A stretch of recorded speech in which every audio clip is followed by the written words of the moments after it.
깨달음의 마음 법칙 3가지. 이전 영상에서는 깨달음의 원리에 대하여 정견하여 보았다.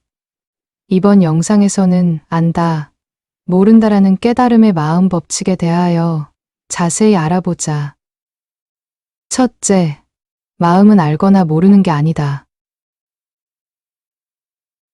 어느 날 자칭타칭 엄청난 수행을 했다는 분이 내게 찾아왔다.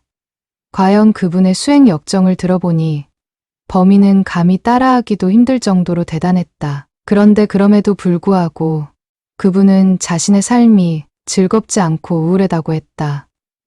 깨달음은 요원하고 이 몸이 귀찮기만 하니 윤회만 아니면 그저 빨리 죽고 싶다는 것이었다. 뭐가 문제일까? 나는 그분에게 깨달음에 대해 이것저것을 물었다. 과연 논리적으로 막힘이 없었다. 그래서 내가 마지막으로 그분에게 물었다.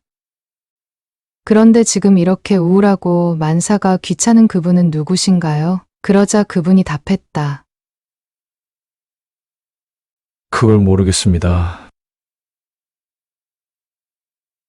그러면 아까 그렇게 많이 알고 계신 분은 누구신가요?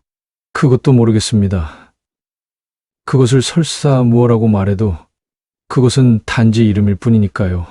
나는 잠시 후에 그에게 말했다. 너무 많이 알고 계시는군요. 뭐든지 다 안다는 그놈을 버리세요.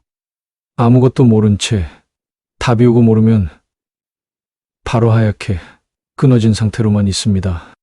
그것도 버리세요. 무슨 말씀이신지 왜 그렇게 이리저리 치우치십니까? 안 치우쳤는데요. 이거다 저거다 하면 이미 치우침입니다. 안다 모른다 그 이전에 아무것도 아닌 존재로 존재하시면 됩니다. 아무것도 아닌 것도 이름이지요. 제발 그 안다병, 이름 붙이기 좋아하는 습성을 좀 버리세요. 아무것도 아닌 그것은 그렇다면 어떤 존재 상태입니까? 그냥 침묵할 수 있을 뿐이지요. 침묵은 끝이 아니라 시작일 뿐입니다. 저는 그 침묵을 수년간 무건으로 이미 해봤습니다. 문제는 침묵이다 뭐다가 아닙니다. 문제는 선생님이 자기가 아는 경험이나 체험 속의 세계 속에만 머무르신다는 것입니다. 그래서 삶이 이렇게 지루하고 권태스럽게 되었습니다. 이제는 자기가 모르는 자기를 만나보세요. 어떻게요? 그것은 어떻게가 아니라 그냥 그것이 됨으로써 가능합니다. 아는 지나간 길로만 가면 아는 것만 다시 만나게 됩니다. 아직 가시지 않은 모르는 숲속의 길로 들어가세요. 이제는 그런 알려진 익숙한 수행은 그만하시고 내가 아직 안 해본 것을 해보세요. 내 속에서 내가 아직 모르는 새로운 나를 만나보세요. 당신은 수행을 하신 게 아니라 당신이 아는 세계 속에만 머물러 왔던 것입니다. 당신의 수행은 자기가 이해한 길을 다시 한번 상상하고 체험한 것 뿐입니다. 자기의 암 속에서 다 알던 것을 그래서 그렇게 우울하고 삶이 진부해졌습니다. 이젠 이해에 앞서 그냥 행동하고 느끼세요. 삶 속에서 무엇을 이해하려 들지 마세요. 이 눈 앞의 삶이 곧 통째로 매 순간의 경이로움입니다.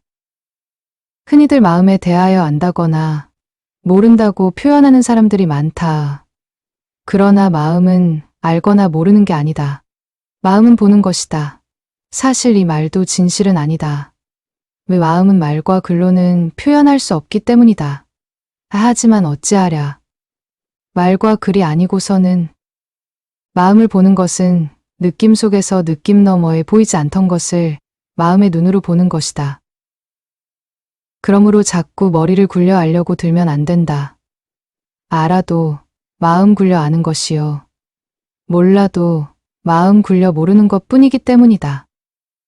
여자가 아이 낳으면 자연히 엄마의 사랑을 갖게 되는 것이지 엄마의 사랑을 모르겠다고 미리 애 낳기 전에 알겠다고 머리로 공부한다고 되는 게 아니다. 마음을 직접 보고 마음자리를 깨달으면 살아있는 암제계 그 자체, 즉 4차원 이상의 존재가 된다. 그러므로 3차원적 아르마리를 가지고 자꾸 안다 모른다 해봐야 3차원적 얘기에 불과할 뿐 사실 4차원과는 아무 관련성이 없는 것이다. 아는 게 아니라 변화여 되는 것이다. 둘째, 본래 마음은 되는 것이다. 우리는 이미 본래 마음이지만 그것이 자신임을 깨닫고 회복한다는 뜻에서 된다는 말을 사용한다.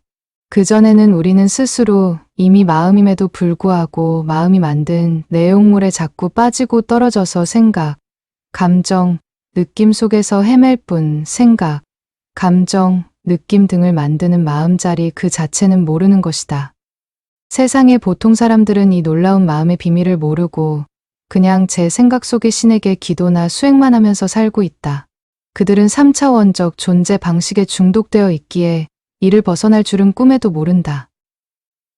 마치 2차원 평면에만 붙어서 사는 개미가 3차원 하늘을 나는 존재에 대해선 꿈에도 생각하지 않듯이 시공간은 절대 변수가 아니라 우리들의 집단 마음이 빠져있는 상대 변수임에 불과하다.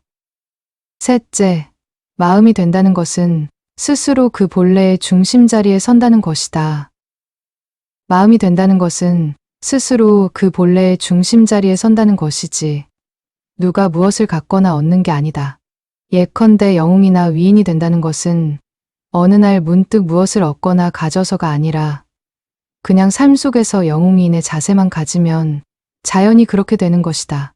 한 그룹의 대장도 처음부터 대장감이라서 그런 게 아니라 삶 속에서 대장으로서의 생각과 행동을 하는 자세만 가지면 자연히 그렇게 되는 것이다. 즉 식물이 일정한 환경 속에서 자라도록 내버려 두면 그에 맞는 식물로 자라나듯이 즉 강남에선 귤이 강북에선 탱자가 되듯 마음도 그러하단 말이다. 마찬가지로 깨달음, 즉 마음도 누구로서 어떻게 사느냐에 달려있는 문제이다. 탱자를 강남에 가지고 오면 귤이 되듯이 스스로 깨달아 부처가 될 수밖에 없는 환경과 조건 속에 자기를 심어 넣으면 자라나 그렇게 되는 것이다. 즉 생각, 감정, 느낌만 안 빠지고 항상 자기 삶의 능동적인 화살표, 즉 마음 에너지의 힘으로 살기만 하면 스스로 깨닫는 것은 시간 문제에 불과하게 된다. 깨달음은 결코 어려운 게 아니라 사람들이 하란 대로 안 한 채 과거의 존재 방식을 그대로 되풀이하면서 얻고자 하니 자기 욕심에 안 될 뿐이다. 즉, 과거의 삶 그대로를 사는 자기를 비우거나 내려놓고 그것을 새롭게 바꾸는 환경 속에 집어넣으면 자기가 거듭나고 바뀌게 된다. 이것이 바로 깨달음의 마음 법칙이다.